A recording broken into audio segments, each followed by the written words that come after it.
Hello, my dear students. So the next chapter for revision is cost of capital. Okay. So നമ്മുടെ financial management എന്ന സബ്ജക്റ്റിലെ most important basic concept ആണ് cost of capital എന്ന topic. Okay. So കുറേ equations പഠിക്കുക, directly question വരുന്ന സമയത്ത് solve ചെയ്യുക എന്ന രീതിയിലാണ് പലരും അപ്രോച്ച് ചെയ്യുന്നതെങ്കിലും ബട്ട് ഓരോ ഇക്വേഷൻ്റെ പിന്നിലും അതിൻ്റേതായ കോൺസെപ്റ്റ് ഇതിലുണ്ട്. ഓക്കെ. സോ ആ ഒരു കോൺസെപ്റ്റ് ബേസിക്സ് പ്രോപ്പറായിട്ട് മനസ്സിലാക്കിയ ഒരു സ്റ്റുഡൻറ്റിന് മാത്രമേ പ്രോപ്പറായിട്ട് മെയിൻ എക്സാമിന് അറ്റൻഡ് ചെയ്യാൻ പറ്റുള്ളൂ. ഓക്കെ. സോ നോക്കാം. So we know that some എന്താ പറയുക ഫിനാൻഷ്യൽ ഡിസിഷൻ എന്ന് കേട്ടിട്ടുണ്ടാവും അല്ലേ. സോ ഫിനാൻഷ്യൽ ഡിസിഷനിൽ financing decision, dividend decision and investment decision. So ഈ 3 ഡിസിഷൻസ് നമ്മൾ കേട്ടു അല്ലേ. ഈ ഫിനാൻസിങ് ഡിസിഷൻ എന്ന് പറഞ്ഞു കഴിഞ്ഞാൽ നമ്മളൊരു ബിസിനസ് തുടങ്ങാൻ വേണ്ടിയിട്ട് നമുക്ക് കുറച്ച് എന്ത് വേണം, യെസ്, നമുക്ക് ഫണ്ട് എവിടുന്നെങ്കിലും റൈറ്റ് പ്ലേസസിൽ നിന്ന് ഫണ്ട് കളക്ട് ചെയ്യണം അല്ലേ. സോ റൈറ്റ് പ്ലേസസിൽ നിന്നും ഫണ്ട് കളക്ട് ചെയ്യുക എന്നുള്ളതാണ് ഇവിടെ ഉദ്ദേശിക്കുന്ന ഫിനാൻസിങ് ഡിസിഷൻ ഉണ്ട് അല്ലേ. സോ റൈറ്റ് പ്ലേസസിൽ നിന്ന് ഫണ്ട് കളക്ട് ചെയ്തിട്ട് റൈറ്റ് പ്ലേസസിൽ കൊണ്ടുപോയിട്ട് അത് ഇൻവെസ്റ്റ് ചെയ്യണം. സോ അതിനെയാണ് ഇൻവെസ്റ്റ്മെൻറ്റ് ഡിസിഷൻ എന്ന് പറയുക അല്ലേ. യെസ്. സോ അവസാനം ഉണ്ടാക്കുന്ന profit whether to distribute or retain. Okay.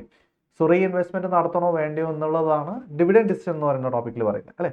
അപ്പോൾ നമുക്കിവിടെ മെയിനായിട്ട് പഠിക്കാനുള്ളത് കോസ്റ്റ് ഓഫ് ക്യാപിറ്റലാണ്. അതായത് നമുക്കിപ്പോൾ എന്തെങ്കിലും ഒരു രൂപ എൻ്റെ കയ്യിലുണ്ട് എന്ന് വിചാരിക്കാം. ഓക്കെ. സോ ആ 1 രൂപ കൊണ്ട് ഓക്കെ ഞാൻ ഒരു സ്ഥലത്ത് ഇൻവെസ്റ്റ് ചെയ്യുമ്പോൾ ഓക്കെ അതുകൊണ്ട് എനിക്ക് ലാഭമുണ്ടോ നഷ്ടമുണ്ടോ എന്ന് മുമ്പേ മനസ്സിലാക്കണം. ഓക്കെ. സോ അതിനു വേണ്ടി എനിക്ക് അറിയേണ്ടത് ഈ 1 രൂപയ്ക്ക് എനിക്ക് എത്ര ചിലവുണ്ട് എന്നുള്ളതാണ്. ദാറ്റ് ഈസ് ഫോർ എക്സാമ്പിൾ ഞാൻ ഒരാളെടുത്തുനിന്ന് 1 ലക്ഷം രൂപ കടം വാങ്ങിക്കുകയാണ് അല്ലേ. സോ 10% കോസ്റ്റോട് കൂടിയാണ് ഈ 1 ലക്ഷം വാങ്ങിക്കുന്നതെന്ന് വിചാരിക്കാം.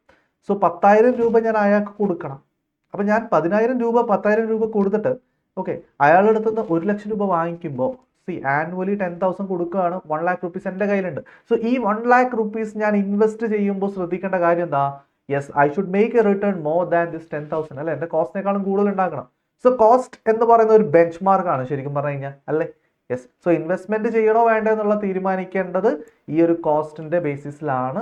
സോ പല പല കമ്പനീസിന് പല പല രീതിയിലായിരിക്കും അവരുടെ ക്യാപിറ്റൽ സ്ട്രക്ചർ ഉണ്ടാവുക. ക്യാപിറ്റൽ സ്ട്രക്ചർ എന്ന് പറഞ്ഞു കഴിഞ്ഞാൽ അവർക്ക് ചിലപ്പോൾ 100% ഇക്വിറ്റി ആവാം, ചിലപ്പോൾ റിസർവ്സ് ഉണ്ടാവാം. സോ അതേപോലെ പ്രിഫറൻസ് ഷെയർസ് വരാം, ഡിബെഞ്ചേഴ്സ് ഉണ്ടാവാം, ലോൺ ഉണ്ടാവാം. സോ ഇങ്ങനെയുള്ള പല രീതിയിലായിരിക്കും. സോ വേറെ വേറെ പെർസെൻറ്റേജ് കോമ്പിനേഷൻസിലായിരിക്കും ഈ ക്യാപിറ്റൽ സ്ട്രക്ചർ ഉണ്ടാവുക അല്ലേ. സോ വേറെ വേറെ എമൗണ്ടിലായിരിക്കും ഇത് ഉണ്ടാവുക. സോ മനസ്സിലാക്കേണ്ട കാര്യം ഇവരുടെ എല്ലാത്തിനെയും കോസ്റ്റ് എന്ന് പറയുന്നത് വ്യത്യാസമായിരിക്കും. സോ ഓരോ കമ്പനിക്കും ഓരോ ഡിഫറെൻറ്റ് രീതിയിലായിരിക്കും കോസ്റ്റ് ഉണ്ടാവുക അല്ലേ. സോ ഞാനിപ്പോൾ പറഞ്ഞു എനിക്ക് 1 ലക്ഷം രൂപ കിട്ടിയത് 10,000 രൂപ കോസ്റ്റിലാണ്. അപ്പം ഞാൻ ഒരു സ്ഥലത്ത് ഇൻവെസ്റ്റ് ചെയ്യുമ്പോൾ ഞാൻ ശ്രദ്ധിക്കേണ്ടത് മിനിമം എനിക്ക് 10,000 കിട്ടുന്നുണ്ടോയെന്നാണ് അല്ലേ. ഒരു സ്ഥലത്ത് നിന്ന് ഞാൻ ഈ 1 ലക്ഷം രൂപ എനിക്ക് കിട്ടി, അവിടുന്ന് എനിക്ക് ഞാൻ ഇത് ഇൻവെസ്റ്റ് ചെയ്താൽ എനിക്ക് കിട്ടുന്നത് 9,000 മാത്രമാണെന്ന് വിചാരിക്കും. അങ്ങനെയാണെങ്കിൽ എനിക്ക് 10,000 കോസ്റ്റുള്ള സാധനത്തിന് 9,000 റുപ്പീസ് റിട്ടേൺ കിട്ടുള്ളെങ്കിൽ എനിക്ക് നഷ്ടമാണ്. പക്ഷെ നേരെ മറിച്ചിട്ട് എനിക്ക് ഒരാൾ ഒരു 7,000 രൂപയ്ക്ക് ലോണ് തരാമെന്ന് പറയാണ് 1 ലക്ഷം രൂപ അല്ലേ. സോ ആ 1 ലക്ഷം രൂപ എനിക്ക് കിട്ടി 7,000 രൂപ കൊടുത്താൽ മതി. ഞാൻ നേരത്തെ പറഞ്ഞ അതേ ഇൻവെസ്റ്റ്മെൻറ്റിൽ ഇൻവെസ്റ്റ് ചെയ്യാണ്, എനിക്ക് 9,000 കിട്ടുവാണെങ്കിലോ yes it is favourable and അല്ലേ, നമുക്ക് ഫേവറബിൾ ആയിട്ടുള്ളൊരു കാര്യമല്ലേ. യെസ്. ദാറ്റ് മീൻസ് നമുക്ക് ഇൻകംസ് അല്ലെങ്കിൽ റിട്ടേൺ കൂടുതലാണ് കോസ്റ്റിനേക്കാളും. സോ അത് നമ്മൾ നോക്കണം. സോ നമ്മൾ കോസ്റ്റ് എന്ന് പറഞ്ഞ ബെഞ്ച് മാർക്കാണ്. സോ എങ്ങനെ കോസ്റ്റ് കണ്ടുപിടിക്കുക എന്നുള്ളതാണ് ഈ ഒരു ചാപ്റ്റർ ഉദ്ദേശിക്കുന്നത്. Clear. We know that financial മാനേജറിന്റെ ഒരു ബേസിക് ടാസ്ക് എന്താണ്, ഫണ്ട് കളക്ട് ചെയ്യുക, അത് ഇഫക്റ്റീവ് യൂട്ടിലൈസ് ചെയ്യുക. So we have to make sure that നമ്മുടെ ഫിനാൻഷ്യൽ മാനേജ്മെന്റിന്റെ മെയിൻ ഒബ്ജക്റ്റീവ് എന്താണ്, മാക്സിമം വെൽത്ത് ഉണ്ടാക്കുക എന്നുള്ളതാണ് അല്ലേ. സോ മാക്സിമൈസേഷൻ ഓഫ് വെൽത്ത് ആണ്. സോ മാക്സിമൈസേഷൻ ഓഫ് വെൽത്ത് ചെയ്യണമെങ്കിൽ നമ്മൾ കളക്ട് ചെയ്യുന്ന ഫണ്ട് മാക്സിമം അല്ല മിനിമം കോസ്റ്റിലായിരിക്കണം അല്ലെ, ഏറ്റവും കുറഞ്ഞ കോസ്റ്റിലായിരിക്കും ഉണ്ടാവും. So that we can make the share holders wealth maximum. Clear. Yes. So cost of capital എന്ന് പറഞ്ഞാൽ it is the return expected by the providers or capital. നമുക്ക് ഈ ക്യാപിറ്റൽ അല്ലെങ്കിൽ ഫണ്ട് പ്രൊവൈഡ് ചെയ്യുന്ന ആൾക്കാർ നമ്മളടുത്ത് നിന്ന് എക്സ്പെക്ട് ചെയ്യുന്നതിനെയാണ് എന്ത് പറയുന്നത് ഈ കോസ്റ്റ് ഓഫ് ക്യാപിറ്റൽ എന്ന് പറയുക അല്ലേ. സോ കോസ്റ്റ് ഓഫ് ക്യാപിറ്റൽ വേറെ പേരുകളുണ്ട്. എന്തൊക്കെയാണ്, cut off rate, hurdle rate, minimum rate of return. So അങ്ങനെയുള്ള കുറേ കാര്യങ്ങൾ ഇവിടെ പറയുന്നുണ്ട് അല്ലേ. നോക്കാം cost of capital. So you have to understand cost of ഡെപ്റ്റ്, cost of preference share, cost of equity, cost of retained earnings, KD, KP, KE, KR. So ഇതെല്ലാം കൂടി കമ്പൈൻ ചെയ്തിട്ട് ആണ് നമ്മൾ എന്തെടുക്കുന്നത്, weighted average cost of capital കാണാം അല്ലേ. So weighted average cost of capital കാണുമ്പോൾ നിങ്ങൾ ഈ പറയുന്ന ഓരോ സോഴ്സ് ഓഫ് ഫണ്ടിൽ നിന്നും എത്ര എമൗണ്ടുകൾ ഉണ്ടെന്ന് നോക്കാം. സോ അതിൻ്റെ വെയിറ്റേജ് കാണാം അല്ലേ. സോ എത്ര എമൗണ്ട് ആണോ ഉള്ളത്, ഇപ്പോൾ ടോട്ടലി നമുക്കുള്ള പല സോഴ്സസ് ഓഫ് ഫണ്ടിൽ നിന്നും ടോട്ടൽ 10 lakhs ഉണ്ട്. സോ ഡെപ്റ്റ് ഉള്ളത് ഒരു 1 ലക്ഷം ആണെങ്കിൽ so 1 lakh divide by 10 lakh. So 0.1 ആണ് വെയിറ്റേജ് വരിക. So weightage try to write it in decimal form. Clear ആണോ? യെസ്. സോ വെയിറ്റേജ് ഡെസിമൽ ഫോമിൽ എഴുതിയിട്ട് ഇപ്പുറത്ത് നിങ്ങൾ കോസ്റ്റ് പെർസെൻറ്റേജ് ഫോമിൽ എഴുതി നോക്കാം. So K D, K P, K E, K R ചിലപ്പോൾ ക്വസ്റ്റിനിൽ തന്നിട്ടുണ്ടാവും, അല്ലെങ്കിൽ നമ്മൾ കണ്ടുപിടിക്കേണ്ടി വരും. സോ ഈ കണ്ടുപിടിക്കുന്ന പെർസെൻറ്റേജസ് നിങ്ങൾ പെർസെൻറ്റേജ് ഫോമിൽ തന്നെ കാണിക്കണം കോസ്റ്റ്, അല്ലേ? നൗ ഈ രണ്ട് കോളംസ്, വെയിറ്റിൻ്റെ കോളം കോസ്റ്റിൻ്റെ കോളം മൾട്ടിപ്ലൈ ചെയ്യുക, ദെൻ ഫൈനൽ കോളംസിൽ നിങ്ങൾ എന്ത് ചെയ്യുക, ഇതിൻ്റെ പ്രൊഡക്റ്റ് എഴുതി വെക്കുക ആൻഡ് ടോട്ടൽ ചെയ്യാം. സോ ടോട്ടൽ ചെയ്യുമ്പോൾ നമുക്ക് കിട്ടുന്നത് എന്തായിരിക്കും? Weighted average cost of capital. So ഓരോ കമ്പനിയും അതിൻ്റെ weighted average cost of capital അത് നോക്കിയിട്ടാണ് എന്ത് ചെയ്യുക, വേറൊരു സ്ഥലത്ത് ഇൻവെസ്റ്റ് ചെയ്യുമ്പോൾ ഇൻവെസ്റ്റ്മെന്റ് ഡിസിഷൻസ് പ്ലാൻ ചെയ്യാൻ പറ്റുള്ളൂ. ക്ലിയർ ആണോ? Yes. So that is the most important significance of cost of capital. So cost of ക്യാപിറ്റലിൻ്റെ മോസ്റ്റ് ഇമ്പോർട്ടൻറ്റ് സിഗ്നിഫിക്കൻസ് എന്താ? നമ്മൾ ഒരു സ്ഥലത്ത് ഇൻവെസ്റ്റ് ചെയ്യുന്ന സമയത്ത് നമ്മൾ ശ്രദ്ധിക്കണം, നമുക്ക് എന്ത് ചെയ്യണം? യെസ്, നമ്മളെ കോസ്റ്റിനേക്കാളും കൂടുതൽ എനിക്ക് എന്ത് കിട്ടണം? റിട്ടേൺസ് കിട്ടണം. സോ നമ്മൾ മാക്സിമം ഡിസ്കൗണ്ട് ചെയ്യേണ്ടത് എന്ത് വെച്ചിട്ടായിരിക്കും? കോസ്റ്റ് ഓഫ് ക്യാപിറ്റൽ വെച്ചിട്ട് വേണം നമുക്ക് ഇൻവെസ്റ്റ്മെന്റ് നിന്ന് കിട്ടുന്ന റിട്ടേൺസ് ഒക്കെ ഡിസ്കൗണ്ട് ചെയ്തെടുക്കാൻ, അല്ലേ? സോ അങ്ങനെ ചെയ്യുന്ന സമയത്ത് നിങ്ങൾക്ക് naturally NPV, net present value എന്തായിട്ട് കിട്ടും? പോസിറ്റീവായിട്ട് കിട്ടും, അല്ലേ? കോസ്റ്റ് ഓഫ് ക്യാപിറ്റലിനേക്കാളും കൂടുതലാണ് റിട്ടേൺ കിട്ടുന്നെങ്കിൽ ഡെഫിനറ്റ്ലി നിങ്ങളുടെ എന്തായിരിക്കും? നിങ്ങൾക്ക് കിട്ടുന്ന NPV പോസിറ്റീവ് ആയിരിക്കും. So that means it is acceptable project. Clear അല്ലേ? യെസ്. സോ നമ്മൾ മെയിൻലി ശ്രദ്ധിക്കേണ്ട കാര്യം, ഇപ്പോൾ ഒരു ഫിനാൻസിങ് ഡിസിഷൻ, ഒരു ക്യാപിറ്റൽ സ്ട്രക്ചർ ഡിസൈൻ ചെയ്യുമ്പോൾ അവിടെ 3 മേജർ ഫാക്ടേഴ്സ് സെലക്ട് ചെയ്യുക, അല്ലേ? സോ ഒന്ന് കോസ്റ്റിൻ്റെ കാര്യം. കോസ്റ്റ് എന്ന് പറഞ്ഞാൽ ഏറ്റവും കുറഞ്ഞ കോസ്റ്റിലായിരിക്കും നമ്മൾ ഫണ്ട് കളക്ട് ചെയ്യാൻ, അല്ലേ? രണ്ടാമത്തത് റിസ്ക് റിസ്ക് ആണ്. റിസ്ക് എന്ന് പറഞ്ഞു കഴിഞ്ഞാൽ നമ്മൾ റിസ്ക് മാക്സിമം കുറക്കണം എന്നുള്ളതാണ് നോക്കേണ്ടത്, അല്ലേ? പിന്നെ ഉള്ളത് കൺട്രോൾ ആണ്. കൺട്രോൾ മീൻസ് ഓൾറെഡി എക്സിസ്റ്റിംഗ് ആയിട്ടുള്ള ഷെയർ ഹോൾഡേഴ്സിൻ്റെ കയ്യിൽ നിന്ന് ഈ കൺട്രോൾ പോകാൻ പാടില്ല. പുതിയ ആൾക്കാർ വരുന്ന സമയത്ത് ഇപ്പോൾ ഓൾറെഡി ഉണ്ടായ മെജോറിറ്റി ആൾക്കാർക്ക് അതിൻ്റെ ഒരു ഫേവർ, ആ ഒരു എന്താ പറയുക, അവരെ ഡൗൺ ആക്കാൻ പാടില്ല, അതാണ് ഉദ്ദേശിക്കുന്നത്, അല്ലേ? യെസ്. സോ ഇതൊക്കെയാണ് നമുക്ക് മനസ്സിലാക്കാനുള്ളത്. ക്ലിയർ ആണോ? യെസ്. പിന്നെ അതേപോലെ നമ്മൾ വർക്കിംഗ് ക്യാപിറ്റൽ എന്ന് പറയുന്ന ചാപ്റ്ററിലും അതും കൂടി വരും. While appraising the credit period allowed to the customers, the cost of allowing credit period is compared against the benefit earned by the providing credit to customer of segment of customers. അതായത് നമ്മൾ ഉദ്ദേശിക്കുന്നത്, നമുക്ക് നമ്മൾ ഒരു set of ആൾക്കാർക്ക് എന്ത് ചെയ്യണം? Discount, എന്താ പറയുക, നമ്മൾ ക്രെഡിറ്റിന് സാധനങ്ങൾ കൊടുക്കുക, അല്ലേ? സോ ക്രെഡിറ്റിന് സാധനങ്ങൾ കൊടുക്കുന്ന സമയത്ത് നമുക്ക് അവിടെ what is the cost of credit എന്ന് കിട്ടും, അല്ലേ? സോ നമുക്ക് ഈ കോസ്റ്റ് ഓഫ് ക്രെഡിറ്റ്, അതായത് നമ്മൾ ഒരാൾക്ക് ക്രെഡിറ്റിന് സാധനങ്ങൾ കൊടുക്കുന്ന സമയത്ത് നമുക്ക് അവിടെ വരുന്ന ചിലവും ഓക്കെ നമ്മുടെ കോസ്റ്റ് ഓഫ് ക്യാപിറ്റലും കമ്പയർ ചെയ്യും. സോ നമുക്ക് എന്ത് മേക്ക് ഷുവർ ചെയ്യണം? യെസ്. സോ കോസ്റ്റ് ഓഫ് ക്യാപിറ്റലിനേക്കാളും കുറവാണ് ഈ കോസ്റ്റ് ഓഫ് ക്രെഡിറ്റ്. സോ അതുകൊണ്ടാണ് ഈ ക്രെഡിറ്റ് പോളിസിയൊക്കെ നമ്മൾ യൂസ് ചെയ്യുന്നത്. സോ അങ്ങനെയുള്ള കമ്പാരിസൺ പർപ്പസ് ഓൾസോ എന്ത് യൂസ് ചെയ്യും? നമ്മൾ കോസ്റ്റ് ഓഫ് ക്യാപിറ്റൽ യൂസ് ചെയ്യും. Clear? Yes. So financial management എന്ന് പറയുമ്പോൾ കോസ്റ്റ് എന്ന് പറയുന്നത് it is not the amount which company plans to pay or actually pay. So company actually കൊടുക്കുന്നതോ പ്ലാൻ ചെയ്യുന്നതോ അല്ല. ഇത് ശരിക്കും പറഞ്ഞു കഴിഞ്ഞാൽ നമ്മുടെ സ്റ്റേക്ക് ഹോൾഡേഴ്സ് മീൻസ് ഹൂവർ, എന്താ പറയുക, നമ്മൾ ഷെയർ ഹോൾഡേഴ്സ് ആവാം, ഡിബഞ്ചർ ഹോൾഡേഴ്സ് ആവാം, പിന്നെ ലോൺ തന്ന ആൾക്കാരായിരിക്കാം, സോ ഡെറ്റേഴ്സ് ആയിരിക്കാം, സോ ഹൂവർ. സോ ആ നമ്മുടെ ഈ എന്താ പറയുക കമ്പനിയുമായി ബന്ധപ്പെട്ടുള്ള ആൾക്കാരുണ്ടല്ലോ, സോ നമുക്ക് ഈ ഫണ്ടൊക്കെ തന്ന ആൾക്കാർ, okay, so what they are expecting, so ആ എക്സ്പെക്ടേഷൻ ആണ് ഉദ്ദേശിക്കുന്നത്. Clear? So first thing, cost of term loan. Cost of term loan KT is equal to, നമ്മൾ ചെയ്യേണ്ടത് എന്താണെന്ന് വെച്ച് കഴിഞ്ഞാൽ, നമുക്ക് എന്തായാലും ടേം ലോൺ ആയതുകൊണ്ട് തന്നെ ഇൻട്രസ്റ്റ് ഉണ്ടാവും. സോ ഇൻട്രസ്റ്റ് ആഫ്റ്റർ ടാക്സ് മാത്രമേ നമുക്ക് കോസ്റ്റ് ആയിട്ട് വരുന്നുള്ളൂ. സോ ഇൻട്രസ്റ്റ് ആഫ്റ്റർ ടാക്സ് എടുക്കുക, I × 1 - T, അല്ലേ? Divide by net proceeds. So what you have to take is total net proceeds എത്രയാണ് കിട്ടുന്നത് നോക്കുക. അതായത് നമ്മളിപ്പോൾ ഒരു ലോൺ 1 ലക്ഷത്തിന് അപ്ലൈ ചെയ്തു, എനിക്ക് അവിടെ കമ്മീഷനൊക്കെ ഡിഡക്ട് ചെയ്തിട്ട് ജസ്റ്റ് 99,000 റുപ്പീസ് മാത്രമേ കിട്ടുന്നുള്ളൂ എന്ന് വിചാരിക്കുക. സോ 99,000 ആയിരിക്കും എനിക്ക് നെറ്റ് പ്രൊസീഡ്സ് ആയിട്ട് കിട്ടുക, അല്ലേ? സോ ഇൻട്രസ്റ്റ് എത്രയാണ് ചിലവ് വരുന്നത്, അതിന് ടാക്സ് റേറ്റ് ഒക്കെ കുറക്കുക. So you will get interest after tax divide by net proceeds. സെറ്റാണോ? യെസ്. ആൻഡ് അടുത്തത് cost of debentures. So cost of debentures എന്ന് പറയുമ്പോൾ ഡിബെഞ്ചേഴ്സുമായി ബന്ധപ്പെട്ട് നോക്കുമ്പോൾ നമുക്ക് 2 ടൈപ്പ് ഓഫ് ഡിബെഞ്ചേഴ്സ് വരും. ഒന്ന് റെഡീമബിൾ ഡിബെഞ്ചേഴ്സ്, രണ്ടാമത്തത് ഇറെഡീമബിൾ ഡിബെഞ്ചേഴ്സ്, അല്ലേ? So first of all we can look into irredeemable debentures. Irredeemable ഡിബെഞ്ചേഴ്സിന്റെ കേസിൽ KD is equal to I × 1 - T divide by net proceeds. അവിടെയും നമ്മൾ നേരത്തെ അതേ ഇക്വേഷൻ തന്നെ യൂസ് ചെയ്യുക. സോ ഇവിടെ നിങ്ങൾ ശ്രദ്ധിക്കേണ്ട കാര്യം, നിങ്ങൾക്ക് എന്ത് ചെയ്താൽ മതി, ഒരു ഡിബെഞ്ചറിന് എത്ര ഇൻട്രസ്റ്റ് കിട്ടുന്നു അത് ആഫ്റ്റർ ടാക്സ് എടുക്കുക, divide by net proceeds after tax എടുക്കാം, നെറ്റ് പ്രൊസീഡ്സ് എടുക്കാം, അല്ലേ? സോ ഒരു ഡിബെഞ്ചറിന്റെ കേസിലാണ് നമുക്ക് ഇവിടെ വേണ്ടത്. ക്ലിയർ ആണോ? യെസ്. സോ നെറ്റ് പ്രൊസീഡ്സ് എന്ന് പറയുമ്പോൾ എന്താണെന്നുള്ളത് നമുക്ക് ക്ലിയർ ആയിട്ട് പറഞ്ഞുതരാം. വെയിറ്റ്. ഓക്കെ. അതേപോലെ if only interest rate and tax rate is given KD is equal to interest rate × 1 - Tax. That's all. അതായത് ചില ക്വസ്റ്റനിൽ നമുക്ക് വേറെ ഇൻഫർമേഷൻസ് ഒന്നും തരില്ല, അല്ലേ? സോ അങ്ങനെയുള്ള കേസിൽ നമുക്കിപ്പോൾ 10% ആണ് ഇൻട്രസ്റ്റ് റേറ്റ് തന്നെ, ഒരു 30% ടാക്സ് ഉണ്ടെന്ന് പറഞ്ഞു കഴിഞ്ഞാൽ നിങ്ങൾ എന്ത് ചെയ്യുക, 10% × 1 - 0.3 എന്ന രീതിയിൽ 7% ആണ് ആഫ്റ്റർ ടാക്സ് കോസ്റ്റ്, അല്ലെങ്കിൽ KD എന്ന രീതിയിൽ എടുത്താൽ മതി. ക്ലിയർ അല്ലേ? സോ ഇൻട്രസ്റ്റ് റേറ്റ് മാത്രം തരുന്ന കേസിൽ, interest rate and tax rate മാത്രം തരുന്ന കേസിൽ ഇങ്ങനെ എടുക്കാം. Clear? Yes. Next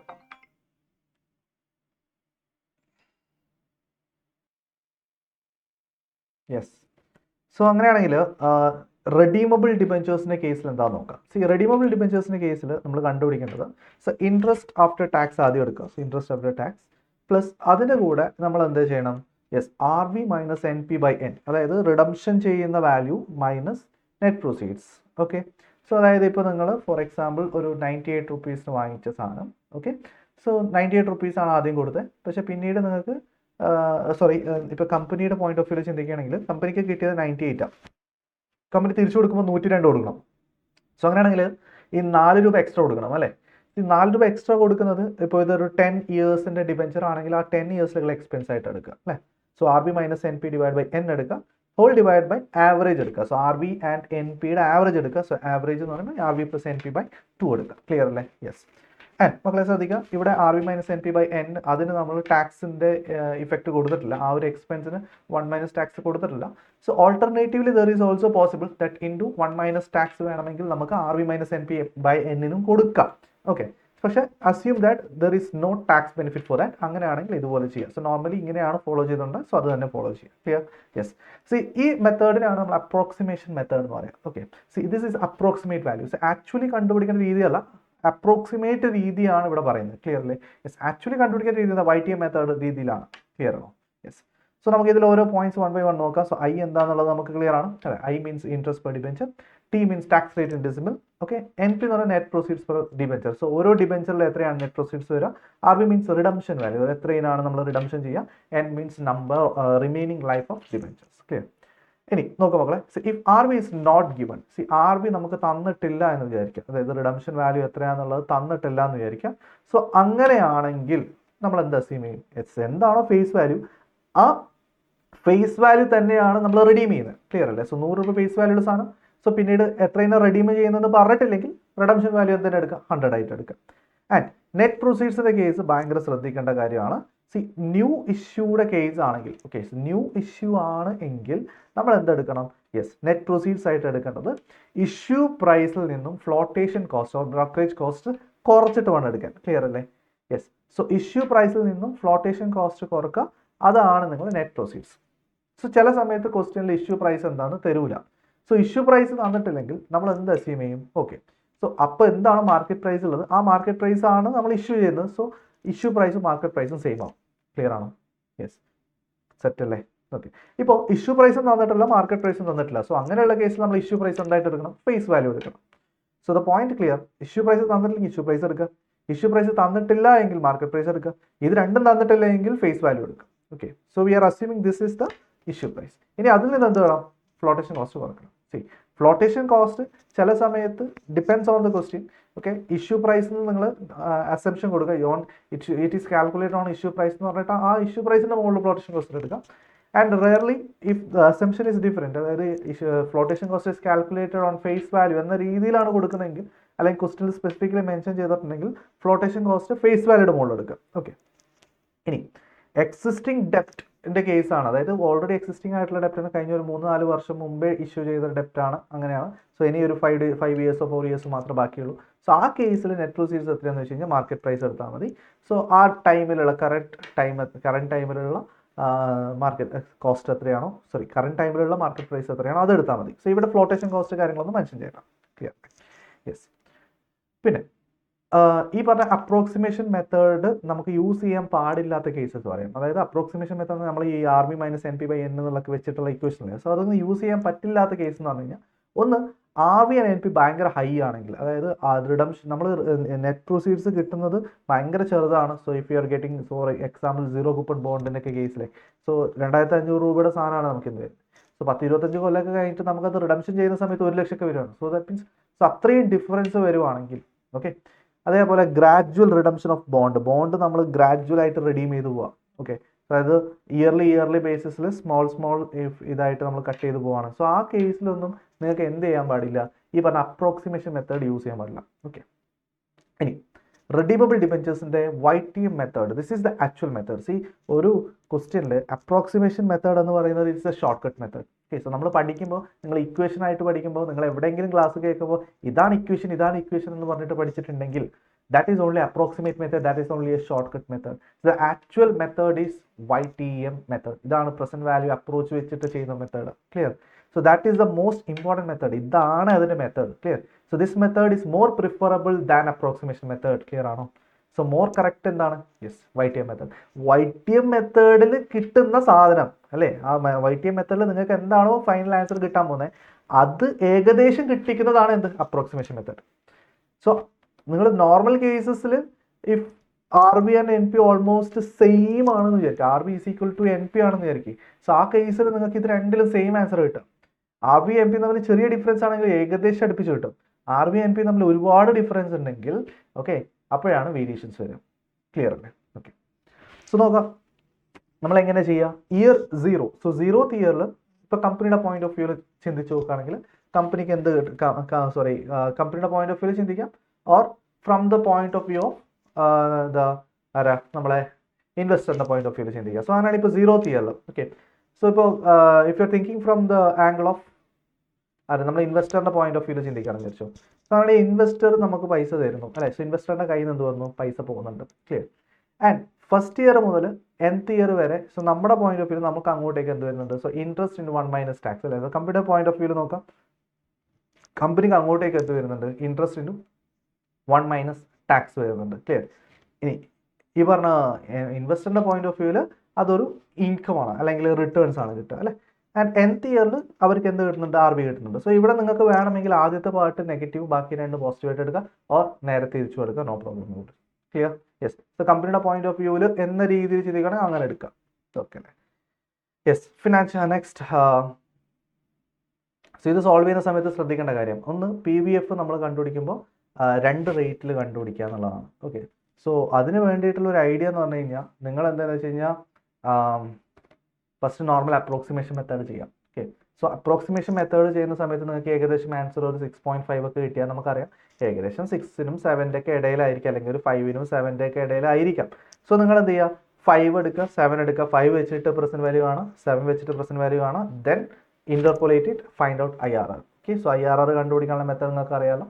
yes, clear ആണ്. So lower rate plus lower rate plus NPV at lower rate divided by NPV at lower rate minus higher rate, NPV at higher rate into higher rate minus lower rate. Okay, so ആ ഒരു രീതിയിൽ നിങ്ങൾ solve ചെയ്ത് പോകാം. Okay, so ആ ഒരു ഇക്വേഷൻ്റെ ബേസിസിൽ നിങ്ങൾ solve ചെയ്ത് പോകാം.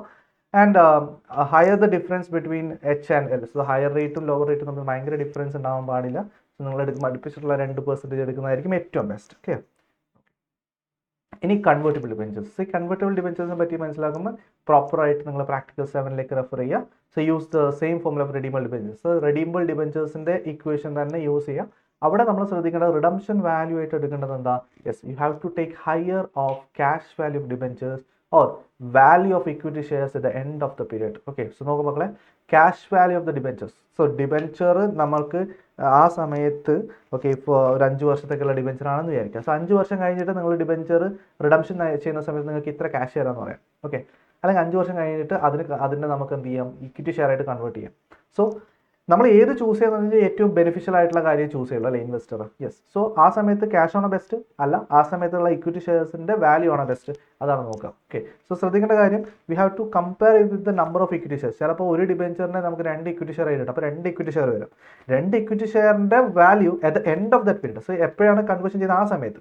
നമ്മൾ ഇപ്പോഴാണ് കാര്യം പറയുന്നതെങ്കിലും നമുക്ക് കൺവേർഷൻ ചേർക്കുന്നത് ചിലപ്പോൾ 7 ഇയേഴ്സോ 8 ഇയേഴ്സോ കഴിഞ്ഞിട്ടാണെങ്കിൽ ആ 8 ഇയേഴ്സിൻ്റെ ആ ഒരു ടൈം എൻഡ് ആകുമ്പോഴുള്ള മാർക്കറ്റ് പ്രൈസിൻ്റെ ബേസിസിൽ വേണം വാല്യൂ എടുക്കാൻ. Clear? Then compare this to whichever is higher ആണ് നമ്മൾ എന്തെടുക്കുക? റിഡംഷൻ വാല്യൂ ആയിട്ട് എടുക്കുക. ക്ലിയർ? പിന്നെ present value of bond. So അതിനെ പറ്റിയിട്ടുള്ള കാര്യങ്ങൾ കൂടി നിങ്ങൾ ഇല്ലുസ്ട്രേഷൻ 5 നോക്കാം. ഓക്കെ അല്ലേ? So present value of bond എടുക്കുന്ന സമയത്ത് അവിടെ ഇൻട്രസ്റ്റ് ഒക്കെ എങ്ങനെ വരിക? സോ ആ കാര്യങ്ങളൊക്കെ നോക്കാം. Okay, yes. Then preference share ക്യാപിറ്റലിൻ്റെ രീതിയിൽ ക്വസ്റ്റ്യൻ ചോദിക്കാം. Cost of preference share capital. So ഇവിടെ വലിയ സംഭവമൊന്നുമില്ല.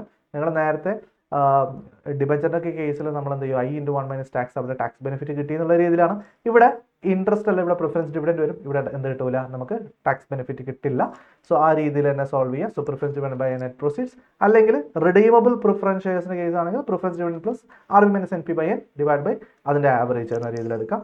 Okay, so here also you can use YTM method തന്നെ യൂസ് ചെയ്യുക. സോ നമ്മൾ YTM മെത്തേഡ് യൂസ് ചെയ്യുന്ന സമയത്ത് ശ്രദ്ധിക്കേണ്ടത് നേരത്തെ ഇൻ കേസ് ഓഫ് ഡിബെഞ്ചേഴ്സ് നമ്മൾ I/1 മൈനസ് ടാക്സ് എന്നുള്ള രീതിയിലാണ് എടുത്തതെങ്കിൽ ഇവിടെ നമ്മൾ എന്ത് എടുക്കണം? യെസ്, പ്രിഫറൻസ് ഡിവിഡൻഡ് എടുക്കണം ഓരോ വർഷവും. ക്ലിയർ? പിന്നെ ഷെയറിൻ്റെ കേസിൽ നമ്മൾ എന്ത് ചെയ്യണം? എക്സ് ഡിവിഡൻഡ് മാർക്കറ്റ് പ്രൈസ് എടുക്കണം. ചിലപ്പോൾ കം ഡിവിഡൻഡ് മാർക്കറ്റ് പ്രൈസ് ഉണ്ടാവും. സോ എക്സ് ഡിവിഡൻഡ് എടുത്തിട്ട് വേണം മാർക്കറ്റ് പ്രൈസ് കൺസിഡർ ചെയ്യാൻ. ഓക്കെ അല്ലേ? യെസ്. പിന്നെ cost of equity share capital. So cost of equity share capital നമുക്ക് ഇവിടെ 5 മെത്തേഡ്സ് ആണ് പഠിക്കാനുള്ളത്. So first one dividend price approach, that is constant dividend method. So ആ കേസിൽ ഡിവിഡൻഡ് ഡിവൈഡ് ബൈ പ്രൈസ് എടുക്കുക. Okay, so the price P എന്ന് പറയുമ്പോൾ dividend divide by P എന്ന് പറഞ്ഞിട്ട് എടുക്കുക. സോ ഇവിടെ നമ്മൾ പി എടുക്കുമ്പോൾ issue price minus flotation cost എടുക്കുക. Or in case of existing shares അല്ലെങ്കിൽ റീറ്റെയിൻ ഏർണിംഗ്സിൻ്റെ കേസ് ആണെങ്കിൽ ആ ഡിനോമിനേറ്ററിൽ വരുമ്പോൾ എന്താ എടുക്കണം നിങ്ങൾ? യെസ്, മാർക്കറ്റ് പ്രൈസ് എടുക്കണം. സോ ഇത് ഭയങ്കര ശ്രദ്ധിക്കുക കേട്ടോ.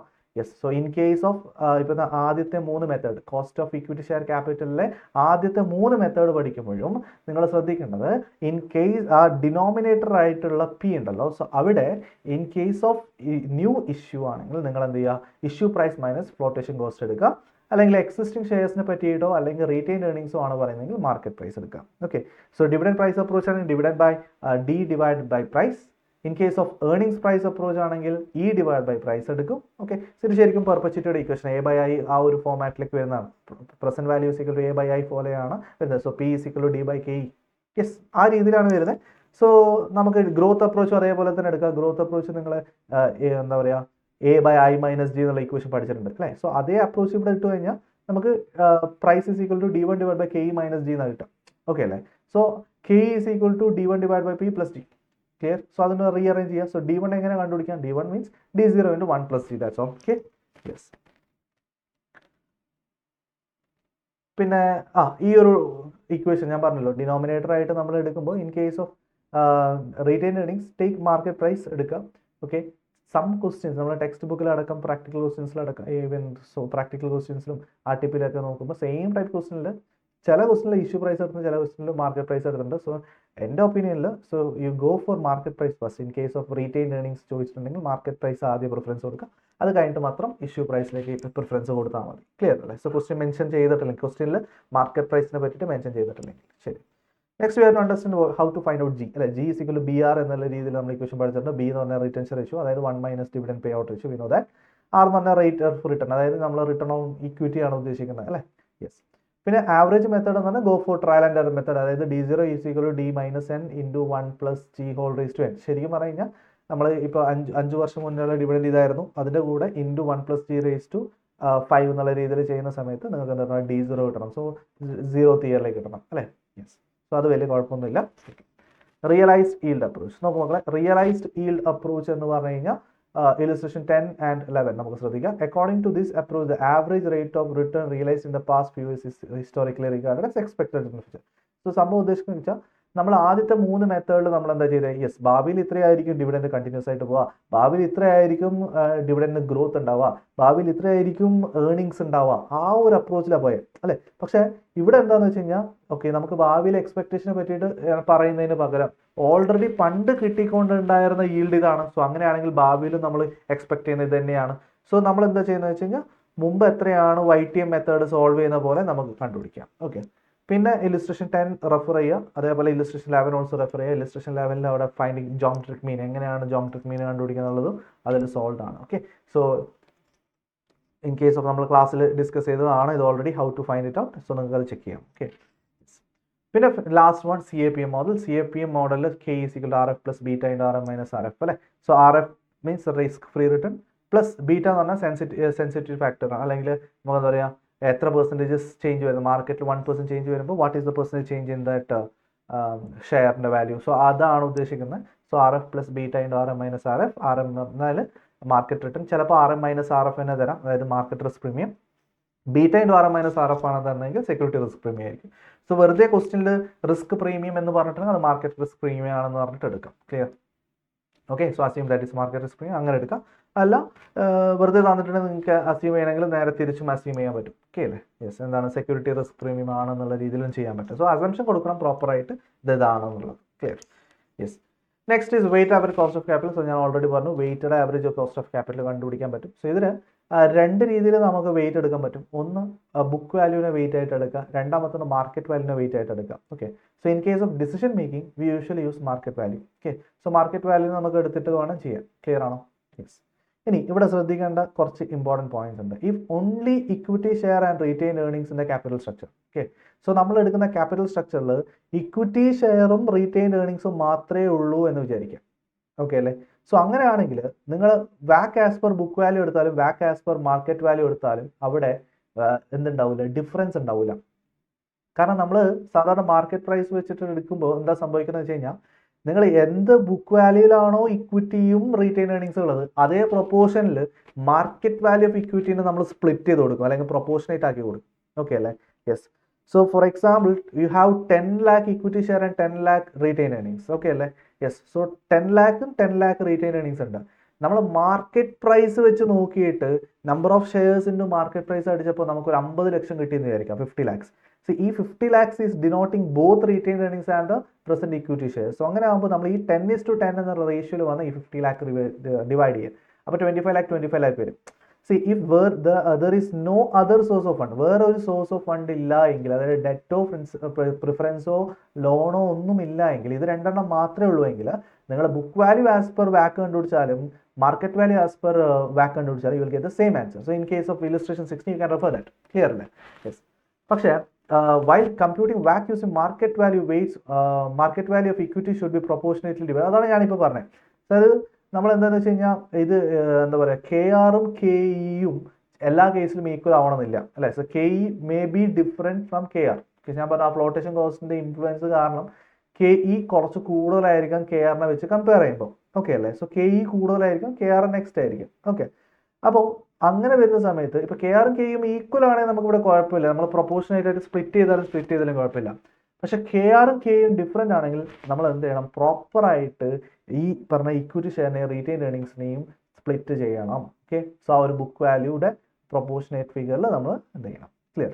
സോ എക്സാമിന് നിങ്ങൾക്ക് എന്ത് ക്വസ്റ്റ്യൻ ചോദിച്ചു കഴിഞ്ഞാലും, ഓക്കെ അല്ലേ, എക്സാമിന് എന്ത് ക്വസ്റ്റ്യൻ ചോദിച്ചു കഴിഞ്ഞാലും നിങ്ങൾ ഇക്വിറ്റിയുടെ മാർക്കറ്റ് വാല്യൂ തന്നിട്ട്, നിങ്ങൾ ഇക്വിറ്റിയും തന്നിട്ടുണ്ട് റീറ്റെയിൻ ഏർണിങ്സും തന്നിട്ടുണ്ടെങ്കിൽ just split that. Okay, book വാല്യൂയുടെ പ്രൊപ്പോർഷൻ സ്പ്ലിറ്റ് ചെയ്യാം. ഓക്കെ, സോ KEയും KRും സെയിം ആയിക്കോട്ടെ ഡിഫറെൻ്റ് ആയിക്കോട്ടെ, വാട്ട് എവർ ബി ദാറ്റ് നിങ്ങൾ സ്പ്ലിറ്റ് ചെയ്യാം. ഓക്കെ അല്ലേ? സോ അതിൽ നിങ്ങൾ illustration 17 and practical 5 also refer ചെയ്യണം. പിന്നെ വെരി ഇമ്പോർട്ടൻറ്റ് പോയിന്റ് ഇവിടെ പ്രാക്ടിക്കൽ 5ൽ refer alternate method of finding net proceeds of debenture. MCQ answer given in the RTP is based on this concept. See, this is red marked. Why? Because നമ്മൾ പലപ്പോഴും ക്ലാസ്സിൽ എടുക്കുന്ന സമയത്ത്, ഇപ്പം ഞാനല്ല ബാക്കിയുള്ള എല്ലാ ഫാക്കൽറ്റീസും ക്ലാസ് എടുക്കുന്ന സമയത്ത് ശ്രദ്ധിക്കുക. സോ ഇവിടെ നമ്മൾ ഈ ഒരു പോയിന്റ് നിങ്ങൾ ഡിസ്കസ് ചെയ്തിട്ടുണ്ടാവുക. ഇപ്പോൾ ഈൽഡ് എന്ന് പറയുമ്പോൾ മാർക്കറ്റ് വാല്യൂവിൻ്റെ ബേസിസിൽ എത്രയാണ് റിട്ടേൺ വരുന്നത്, അങ്ങനെ മാത്രമേ നമ്മൾ പഠിക്കുന്നുള്ളൂ. സോ ആ ഒരു അപ്രോച്ചിലാണ് ഇവിടെ ഫസ്റ്റ് ആൻസർ സോൾവ് ചെയ്തിട്ടുള്ളത്. സോ അതായിരിക്കും നിങ്ങൾ എല്ലാവരും പഠിപ്പിച്ചിട്ടുണ്ടാവും. പക്ഷേ ഈ പ്രാക്ടിക്കൽ 5ൽ തന്നെ we have A alternate method. So alternate മെത്തേഡിൽ ഈൽഡ് കണ്ടുപിടിക്കാനുള്ള ഒരു മെത്തേഡ് ഉണ്ട്. സോ പ്രസന്റ് വാല്യൂ കോൺസെപ്റ്റ് ഒക്കെ വെച്ചിട്ട്. സോ ആ മെത്തേഡ് നിങ്ങൾ എന്തായാലും ക്വസ്റ്റ്യൻ നോക്കിയിട്ട് പഠിച്ചിരിക്കണം. ക്ലിയർ? യെസ്. കാരണം ഇതിന് മുമ്പേ ചോദിച്ച MCQ ക്വസ്റ്റ്യനിൽ, അല്ലെങ്കിൽ നമ്മൾ RTPയിലുള്ള MCQ ക്വസ്റ്റ്യനിൽ കോസ്റ്റ് ഓഫ് ഡിബെഞ്ചർ കണ്ടുപിടിക്കുമ്പോൾ ഈ ഒരു രീതിയാണ് ഫോളോ ചെയ്തിട്ടുള്ളത്. സോ അത് ഭയങ്കര ശ്രദ്ധിക്കുക. ഓക്കെ, പിന്നെ marginal cost of capital. So marginal cost of ക്യാപിറ്റലിൻ്റെ point it is just additional cost of capital എന്നാണ് ഉദ്ദേശിക്കുന്നത്. ഓക്കെ, സി ഫോർ എക്സാമ്പിൾ നമ്മളിപ്പോൾ ആദ്യം നമ്മുടെ കയ്യിൽ ഒരു 10 lakh rupees ടോട്ടൽ ക്യാപിറ്റൽ ഉണ്ട്, book value. Okay, so what ever book value ആയിക്കോട്ടെ മാർക്കറ്റ് വാല്യൂ ആയിക്കോട്ടെ, നമുക്കൊരു 10 lakh ഉണ്ട് എന്ന് വിചാരിക്കും. സോ നമ്മൾ അപ്പോൾ കണ്ടുപിടിക്കുന്നത് ബിഫോർ ദ പ്രൊപ്പോസൽ നമുക്ക് ഇത്രയാണ് 10 lakh ആണ് ടോട്ടൽ ക്യാപിറ്റൽ. സോ അപ്പോൾ നമുക്ക് എന്ത് കണ്ടുപിടിക്കാം? യെസ്, അവിടുത്തെ വാക്ക് കണ്ടുപിടിക്കാൻ പറ്റും ബിഫോർ ദ പ്രൊപ്പോസൽ. ഇനി പുതിയ എന്തെങ്കിലും നമുക്ക് ഇൻവെസ്റ്റ്മെന്റ് ഓപ്പർച്യൂണിറ്റി ഒരു 5 ലക്ഷം കൂടി കിട്ടുന്ന ഒരു കേസ് പറയണം. സോ അതും കൂടി വെച്ചിട്ടപ്പോൾ ടോട്ടൽ 15 lakh വരും. അപ്പോൾ ഈ 15 lakhനെ നമ്മൾ കറക്റ്റ് വെയിറ്റേജ് എടുത്തു. 15 lakhന്റെ സ്ഥാനത്തിന് എന്തൊക്കെയാണ് കോസ്റ്റ് നോക്കുക. സോ അങ്ങനെ നോക്കുമ്പോൾ ആഫ്റ്റർ ദ പ്രൊപ്പോസൽ എത്രയാണോ വാക്ക് എന്ന് കിട്ടും. ക്ലിയർ അല്ലേ? Yes. But in case of marginal cost of capital the point is, നിങ്ങൾ ഇപ്പോൾ 10 lakh rupees ഉണ്ട്. ഓക്കെ, സോ പുതിയതായിട്ട് എടുക്കാൻ പോകുന്ന അഡീഷണൽ ഫണ്ട് എത്രയാണ്? 5 lakh. സോ ഈ 5 lakh rupeesന്റെ മാത്രം കോസ്റ്റ് എത്രയാണെന്നുള്ളത് നമ്മൾ കണ്ടുപിടിക്കാം. And here you have to make one sure thing. എന്താണ്